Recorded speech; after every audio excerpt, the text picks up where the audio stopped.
Bonjour à tous, merci d'être restés avec nous. Nous sommes ici à la 41e foire nationale de Verdun sur l'espace Vivre et travailler en harmonie. Alors durant ces 4 jours, nous vous proposons des conférences, des tables rondes et des interviews. On parle travail, innovation, technologie avec plusieurs invités. Pour ce nouveau sujet, nous allons parler de mobilité bas carbone avec nos invités. Bonjour Frédéric Lava. Vous êtes directrice territoriale Meuse-Moselle de Enedis. Bonjour Mathieu Didez, vous êtes conseiller territorial GRDF de la Meuse et la Moselle. Et bonjour Louisiane Derrea, vous êtes chef de projet à Mobi, qui est un bureau d'études qui travaille sur les questions d'hydrogène. Juste avant de vous entendre, bonjour Élise Branger, je vous laisse prendre un micro. Vous êtes chargée de mission mobilité durable au Pays de Verdun. Et donc pour commencer, on fait un point avec vous sur les normes en vigueur sur la mobilité bas carbone. Oui, en effet, donc avant de parler vraiment des normes bas carbone, il faut quand même savoir qu'en 2008, la voiture était utilisée pour 65% des déplacements quotidiens, ce qui représentait au final 83% des distances parcourues quotidiennement. Et malheureusement, ces chiffres ne sont qu'en augmentation constante. La très grande dépendance de la mobilité du quotidien, la voiture, est à la fois problématique pour des raisons de raréfaction des ressources fossiles, mais également pour des émissions de gaz à effet de serre qui contribuent toujours au dérèglement climatique. Il est important de savoir que le parc automobile français domine à plus de 90% est dominé à plus de 90% par les motorisations diesel et essence. À titre d'exemple, en 2008, la part du marché diesel dans les ventes était de 39% et celle de l'essence à plus de 55%. Conscient de tout ça, du coup, il y a eu un vote historique au Parlement le 8 juin dernier, puisque les véhicules thermiques neufs, essence et diesel seront donc interdits à la vente dès 2035 partout en Europe. Cette mesure s'appliquera aussi bien aux véhicules hybrides, mais aussi aux véhicules hybrides rechargeables. La date de 2030, elle a été choisie pour permettre la neutralité carbone sur le territoire européen dès 2050, ce qui permet en fait le temps, 13 ans, à l'industrie automobile de relever le défi de la mobilité décarbonée. Très bien, merci beaucoup Élise, vous restez avec nous. Et donc, on parlait de ces mobilités bas carbone. Frédéric Lava, je me tourne vers vous. Parmi ces mobilités, je vous laisse prendre le micro, il y a l'électrique. Oui. On va s'occuper d'allumer votre micro. Oui. On vous entend. Et donc, l'électrique que vous vouliez nous présenter cet après-midi. Ouais, alors, un mot sur Enedis, peut-être. Enedis est une entreprise de service public. On est chargé de la construction et de l'exploitation des réseaux électriques basse et moyenne tension sur 95% du territoire français. Enedis, c'est 4 milliards d'investissements par an sur le territoire et c'est 38 000 collaborateurs. Alors pourquoi est-ce qu'on est amené aujourd'hui à échanger sur le véhicule électrique? Tout simplement parce qu'aujourd'hui, les bornes de recharge sont raccordées au réseau de distribution.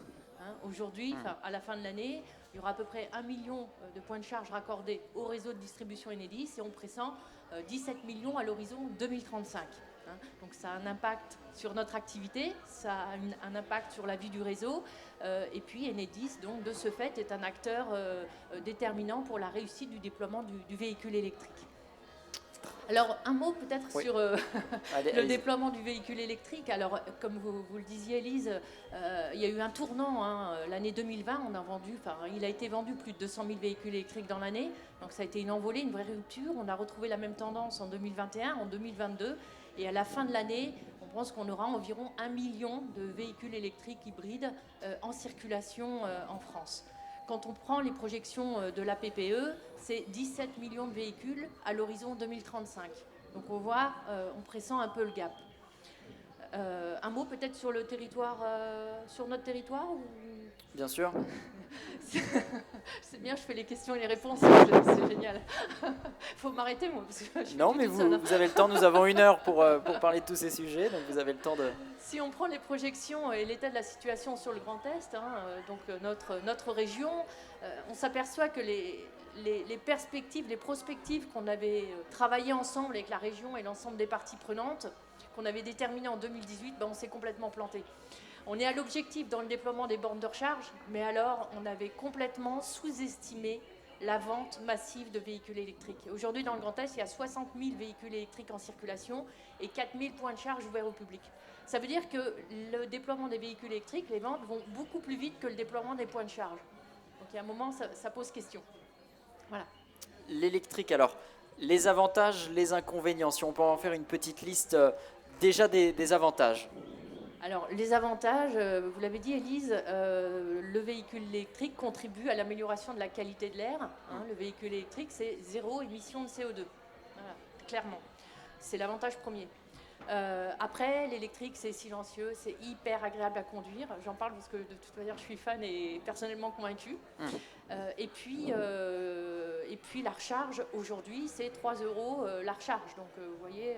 Ce qui veut dire qu'on est en pleine crise énergétique et on y reviendra un petit peu plus tard. On va en parler. Le prix de charge est moins cher qu'un prix d'essence aujourd'hui. Et c'est, la différence est énorme. Oui, il y a 0 coût de fonctionnement, quasiment.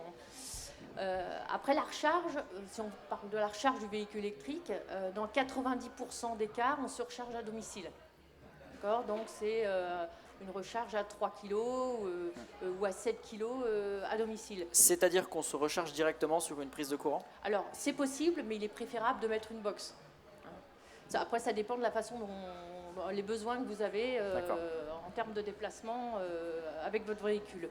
Alors la recharge, c'est aussi lorsque vous allez faire vos courses, quand vous venez de Metz et que vous faites une table ronde à Verdun, par exemple, et que vous avez besoin de vous recharger donc, sur une borne ouverte au public, donc soit en voirie, donc en voirie publique, soit dans un supermarché ou toute borne ouverte au public.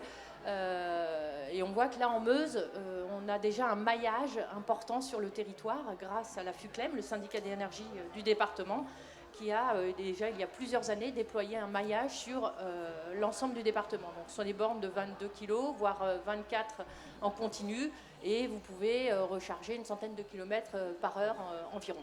Combien de bornes dans le secteur ? Alors, combien de bornes ? Alors, le secteur, je ne sais pas ce que vous entendez par secteur, mais en tout cas, sur le département de la Meuse, il y a 144 points de charge ouverts au public.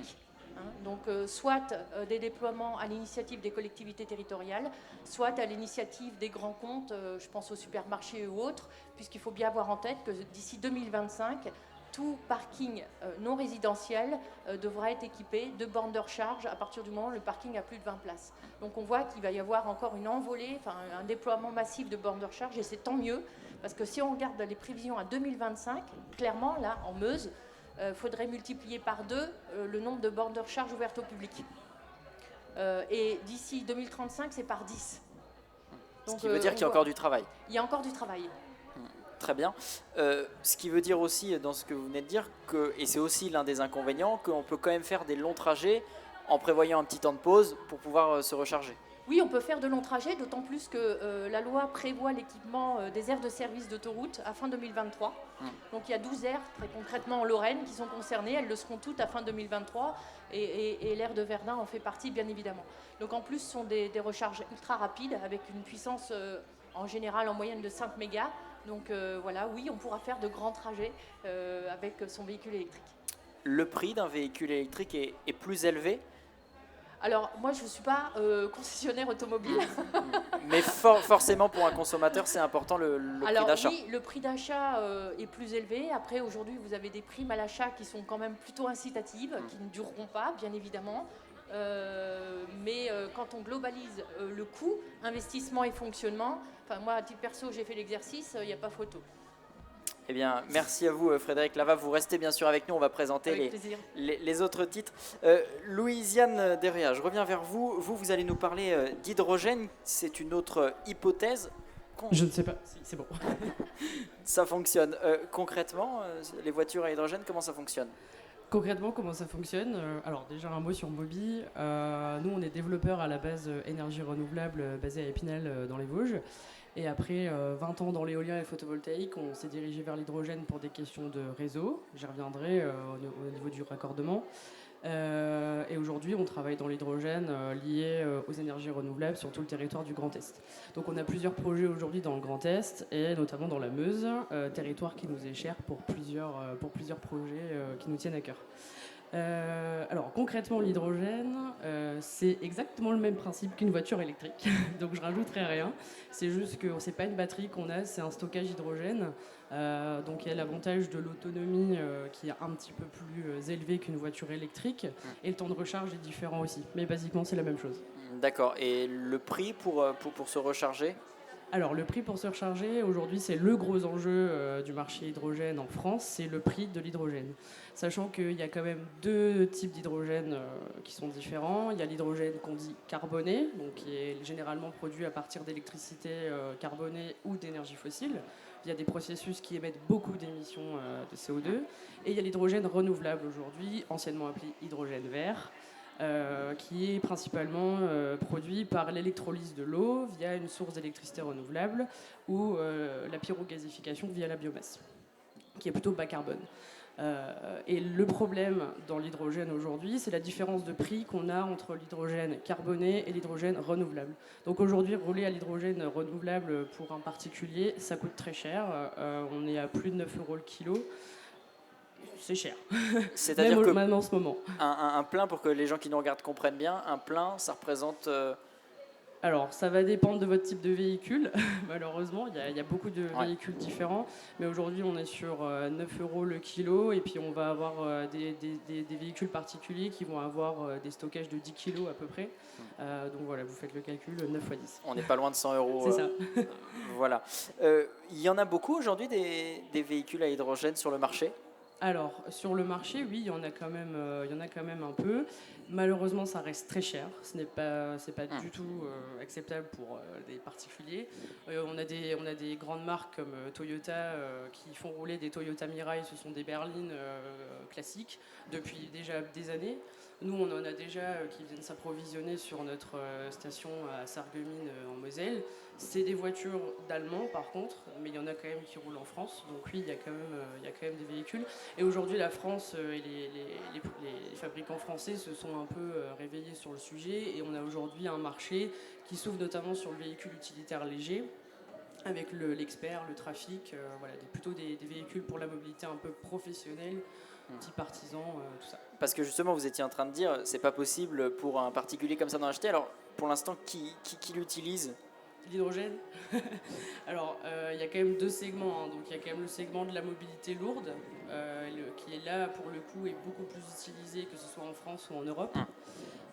Aujourd'hui, on a des annonces constructeurs poids lourds 26 et 44 tonnes qui sont quand même assez encourageantes.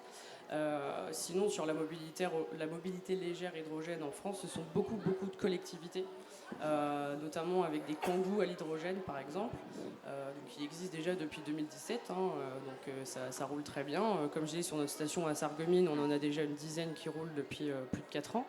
Et sinon, voilà, on reste sur les véhicules utilitaires légers pour les professionnels.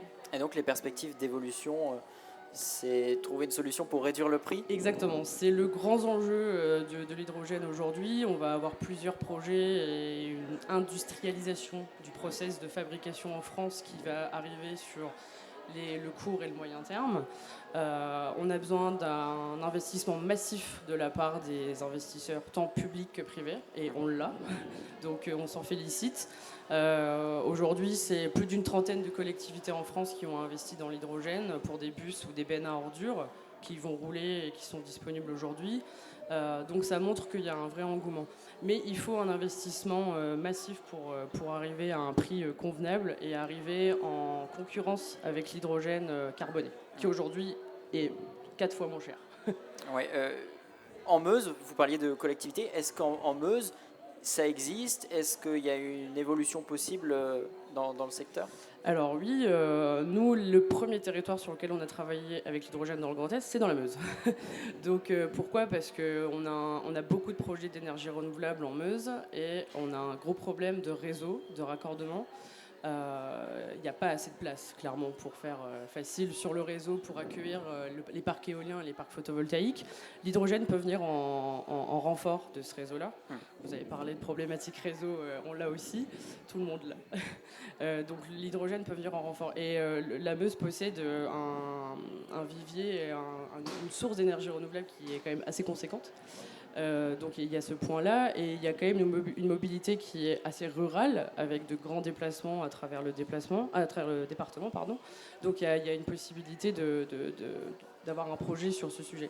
Et on a déjà réfléchi avec l'agglomération de Bar-le-Duc et de Verdun sur ces sujets, et notamment le département aussi de la Meuse, concernant les véhicules du département pour les travaux publics, voilà, pour passer à l'hydrogène. Donc oui, tous les territoires, je pense, ont une possibilité de penser à l'hydrogène. Même si pour l'instant, effectivement, on parle plus d'électrique Bien sûr. dans les médias. Tout à fait.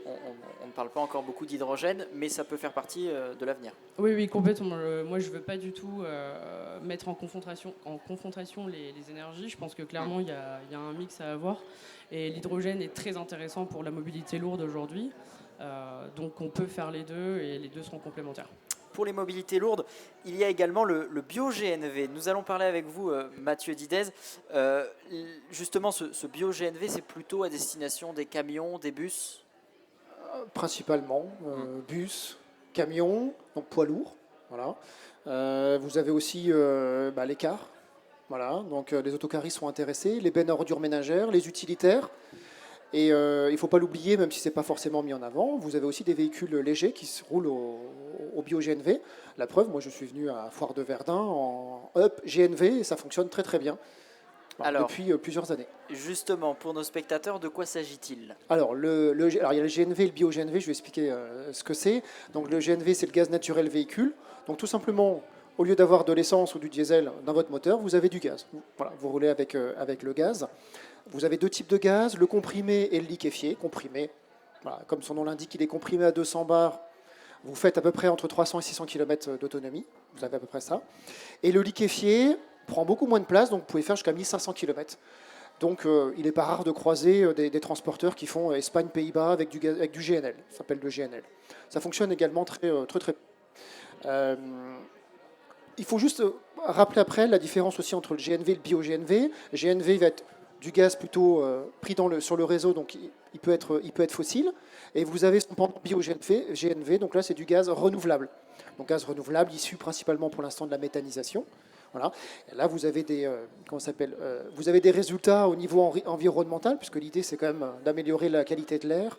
Vous avez des résultats qui sont quand même plutôt bons, voire même très bons, quand vous utilisez du bio-GNV. Voilà. Il y a des véhicules, des modèles qui sont sur notre territoire, ici en Meuse. Localement, ça se développe? Alors, on est là aussi pour en parler, c'est mon cheval de bataille. C'est vrai que sur la Meuse, il n'y a pas de station, GNV. Les projets aussi sont sur la table, on en discute régulièrement avec les élus du département. Toutes les stations GNV, elles sont principalement le long de l'axe de la 31. Voilà. Ou en projet, ou actuellement, alors même pas en construction, elles sont là. Vous avez par exemple Total à Pontifroy, qui vient d'ouvrir il y a quelques temps. Vous avez Argancy, vous avez au concours. Lexi est en train d'être construite également. Une station multi-énergie donc avec du bio-GNV à Gondreville. Vous avez entre Lunéville et Baccarat. Vous avez Pompée aussi. Tout sur ce corridor-là, vous avez des stations GNV qui poussent comme des champignons, parce que vous en avez quand même eu beaucoup récemment. Donc c'est vrai que ça fonctionne plutôt. Rien qu'en France, il y a 200, j'ai regardé les chiffres ce matin, il y a 275 stations GNV qui sont ouvertes au grand public et à peu près l'équivalent 300 en privé. Vous avez aussi des bornes de recharge privées. Et alors les avantages? Alors, les avantages du bio-GNV, je l'ai dit, c'est que vous êtes proche de la neutralité carbone, puisque vous n'êtes pas à 0% de CO2 en bio-GNV. Et donc, ça répond aussi à ce qu'on appelle les ZFE, les zones de faible émission. Vous pouvez rentrer avec un camion qui roule au bio-GNV. Voilà. Demain, diesel, essence, vous ne pourrez plus rentrer livré dans des métropoles comme Metz, Nancy, Strasbourg. Et il faudra y répondre par d'autres moyens, pas de locomotion, mais en tout cas d'énergie. Donc ça, c'est les avantages. Voilà. Et donc ça améliore aussi la qualité de l'air. Voilà. Je rappelle comme que la pollution de l'air, c'est quand même 40 à 50 000 décès par an. Et l'idée quand même, c'est de baisser en tout cas tous les polluants induits par le transport. Plus que jamais, on parle de la hausse du gaz, encore ces derniers jours. malheureusement, ça fait partie des inconvénients. Est-ce qu'avec la hausse du gaz, forcément, le prix de la recharge, les prix grimpent, les prix s'envolent? Mécaniquement, c'est sûr que l'avantage qu'il y avait, en tout cas à faire le plein au niveau gaz,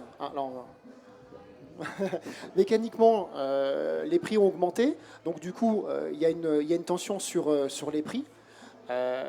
La problématique, c'est que quand vous êtes en biométhane, actuellement, le prix du biométhane, il est autour de 90 euros le mégawatt.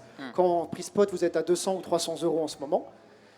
Malheureusement, tous les prix du gaz dans une station GENV, c'est plutôt le prix spot fossile qui est utilisé. Ce qu'il faudrait, c'est vraiment décorréler ce prix du biométhane du prix du gaz fossile. Et pourquoi pas faire des contrats en direct, des contrats de gré à gré. C'est ce qui est en train plus ou moins de se développer avec des garanties d'origine, ou également avec ce qu'on... Bon, c'est un mot anglais, mais que j'ai pas retenu. Donc, ça va plutôt être des contrats de gré à gré qui vont faire qu'à un moment, on va pouvoir acheter directement son biométhane. Vous avez des exemples de recharge de gaz actuellement à 1 euro, 1,05 euro, 1,20 euro, puisqu'il est directement à la ferme. Donc ça, c'est vraiment la solution de demain pour ne plus avoir cette problématique du gaz fossile. Et justement, pour élargir un petit peu sur cette crise énergétique, est-ce que les Français, les consommateurs, aujourd'hui, ne sont pas plutôt préoccupés par leurs factures de gaz, leurs factures d'électricité, plutôt que sur leur véhicule? Alors, c'est sûr que la fin du mois, en ce moment, elle est effectivement quand même compliquée. Pour nous, on va plus sur les transporteurs. Bon, je prends un exemple, il y a 7700 poids lourds qui roulent en gaz dans toute la France. C'est sûr que eux, même pour eux, la facture gaz à la fin, ça peut devenir un petit peu compliqué. Bon, nous en tout cas, on va pas être sur les mêmes mécanismes au niveau du gaz que le particulier qui peut avoir peut-être des difficultés à payer sa facturation. Voilà. C'est des contrats quand même plutôt long terme, et vous avez aussi des investissements quand même qui sont plutôt à long terme. Et ensuite, après, vous avez des aides de l'État et des aides de la région qui peuvent compenser quand même le surcoût en ce moment. Voilà. Mais c'est vrai que la conjoncture du moment, avec l'explosion des prix des énergies, rend la lisibilité beaucoup, beaucoup plus compliquée en ce moment. Il faut être honnête. Et globalement, on parlait d'hydrogène, on parlait d'électrique aussi. En ce moment, est-ce que vous observez que l'électrique se développe un petit peu moins, que l'hydrogène aussi se développe un petit peu moins parce qu'il y a une préoccupation des consommateurs qui est ailleurs, avec la hausse des prix, l'inflation, même pas que sur l'énergie, mais sur tous les produits? Alors aujourd'hui, la progression du véhicule électrique, le ralentissement de la progression du véhicule électrique n'est pas lié au tarif du kilowattheure, mais au problème d'approvisionnement des véhicules électriques, ce qui est un tout autre sujet. Concernant le prix du kilowattheure, comme je vous disais tout à l'heure, 90% de la recharge se fait à domicile, et aujourd'hui on a la chance d'avoir un bouclier tarifaire qui protège le consommateur des hausses d'énergie. Néanmoins, on ne va pas se cacher derrière son petit doigt, c'est clair qu'on va vers une hausse du prix de l'énergie. Cela dit, sur une hausse même significative sur 3 euros la recharge, ça reste raisonnable. Qui plus est, je crois qu'il faut regarder au-delà de la conjoncture actuelle. Bien évidemment, le but, c'est pas de surcharger aux heures de pointe, là où l'énergie est la plus chère, mais c'est de programmer la recharge de son véhicule, genre à 3 heures du matin, aux heures hyper creuses. Et là, il y a un vrai intérêt financier. Et puis, le sens de l'histoire, c'est quand même le pilotage de la recharge et faire en sorte que ces batteries à roulettes, finalement, deviennent des outils de flexibilité. On peut même imaginer se faire rémunérer parce qu'aux heures de pointe, on injecte sur le réseau la charge qu'on a encore dans son véhicule. Donc, je crois qu'il faut vraiment ouvrir la réflexion sur un champ plus large et le prix du kilowattheure ne doit pas être un élément bloquant, et il ne l'est pas aujourd'hui sur ce sujet. Bon, cette conférence est également en public. Si vous aviez un point à rajouter ou une question? Non, eh bien ça ira. Est-ce que vous aviez quelque chose à ajouter avant de conclure cette table ronde? Frédéric Lava, Mathieu Didez, non? Un petit mot? Je vais donner quelques perspectives, en tout cas au niveau du gaz. Vous savez que GRDF, donc c'est un opérateur de réseau présent pratiquement partout en France. Nous, on est engagé dans une transition énergétique. Voilà. Et cette transition énergétique, elle passe par enlever concrètement le gaz fossile des réseaux et puis mettre du gaz renouvelable. Donc on entend gaz renouvelable, méthanisation, méthanation, c'est du gaz de synthèse. On explique ce que c'est. Voilà. Alors, la méthanation, c'est un super procédé qui est en test actuellement du côté de la station d'épuration de Pau, voilà, qui crée du biométhane, qui crée du biogaz. Vous avez du CO2, vous ne savez pas trop quoi en faire quand vous faites de la méthanisation. Vous le mélangez avec de l'hydrogène, ça vous crée du méthane de synthèse et vous pouvez l'injecter dans les réseaux. Et vous pouvez rouler avec, vous pouvez vous chauffer avec, vous pouvez cuire le steak. Voilà. Vous avez aussi, alors des mots un petit peu barbares, mais j'aime bien le dire quand même, ça fait un peu là, du power to gas, de la pyrogazéification, j'ai entendu que ma collègue le disait. C'est tout des choses qui vont pouvoir nous créer du gaz demain. Pourquoi je vous dis ça? Ça veut dire que demain, on a des solutions techniques pour enlever le gaz fossile. On va verdir le réseau. Donc les réseaux, ils sont dans le sol, ils sont très bien là où ils sont. On ne changera pas de chaudière gaz. Et l'idée après de ce verdissement, c'est d'être indépendant énergétiquement. Je pense qu'on ne va pas refaire ce qui se passe en ce moment, mais c'est très important. Et après, on va baisser le niveau de CO2 quand vous allez rouler. Et surtout, on va valoriser les déchets du territoire. Typiquement, sur une benne à ordures ménagères, vous avez le gamin à la cantine qui croque dans la pomme, il ne sait plus trop quoi en faire. Vous ne pourrez plus les mettre à la décharge. Voilà, vous allez les mettre dans un méthaniseur. Voilà, donc là, après, les bactéries vont faire leur travail pendant 1 ou 2 mois, vont créer du biogaz. Et ensuite, après, vous aurez la benne à ordures ménagères qui va venir ramasser tout ça avec le biogaz que vous aurez créé. Donc l'idée de la méthanisation et du biogaz, c'est aussi quelque chose du territoire. Voilà, on n'est plus dépendant, en tout cas de la Russie, même si on n'était pas tant que ça, mais c'est important quand même à dire. Juste pour terminer sur les perspectives, à peu près 850 stations-service GNV devraient voir le jour d'ici 2028. Et juste un chiffre en termes de poids lourds, les perspectives nous donnent 54 000 poids lourds en 2028 au GNV et 70 000. Ce qui représente quand même seulement que, je crois que c'est 15% du parc, parce que le nombre de poids lourds en France explose et on doit être autour de 500 000. Donc il y a vraiment de la place pour tout le monde dans un souci de mix énergétique. Toutes les bonnes énergies, toutes les énergies sont bonnes à prendre. Eh bien, merci à tous les 4 d'avoir été avec nous. Nous avons une question dans le public. Bonjour. Bonjour, j'aurais voulu avoir des précisions sur l'utilisation de ces énergies pour le transport ferroviaire. C'est une très bonne question. À qui l'on donne le micro? Mathieu Didez, GRDF. J'ai beaucoup de choses à dire, surtout en ce moment. Alors, il y a des tests qui sont actuellement faits sur le ferroviaire. C'est vrai qu'on parle beaucoup de trains hydrogène, mais il y a des tests qui sont faits actuellement sur Hauts-de-France, qui est en pointe. La région Hauts-de-France est en pointe sur le biométhane. Et l'idée de la région Hauts-de-France, c'est de mettre du biogaz, du gaz issu du territoire, dans les trains, dans les TER, donc pour remplacer le moteur diesel. Alors pas que, il y a l'hydrogène, vous avez déjà l'électricité, parce qu'il y a de la caténaire, et vous avez aussi après d'autres procédés. Mais il y a des tests qui sont actuellement faits donc dans le ferroviaire et également dans le fluvial, les navettes fluviales, qui pourraient utiliser demain du bio-GNV. Les navettes fluviales, c'est surtout pour l'instant concentré sur l'Île-de-France. Voilà. Notamment pour l'arrivée des Jeux Olympiques, ils aimeraient bien comme faire pas mal de choses avec leur navette fluviale. Voilà. Eh bien, merci beaucoup pour cette question. On avait une autre question. On va vous passer le micro. Bonjour. Moi, j'ai une question sur la conversion des véhicules diesel et essence. Est-ce qu'on peut changer la motorisation et mettre de l'électrique, de l'hydrogène ou du GNV actuellement ou à l'avenir? Qui souhaite répondre? Frédéric Lava? On a plusieurs micros, vous pouvez répondre à plusieurs. Alors oui, effectivement, c'est tout à fait possible aujourd'hui. En termes de coût, pour la conversion à l'hydrogène de moteur thermique, c'est un petit peu moins cher que d'acheter un véhicule d'hydrogène. Donc oui, c'est tout à fait possible. Aujourd'hui, le seul problème qu'on a, c'est en termes de main-d'œuvre et de compétences pour le faire. C'est un des gros problèmes qu'on a aujourd'hui dans la filière hydrogène en France, c'est la compétence métier sur toute la chaîne de valeur.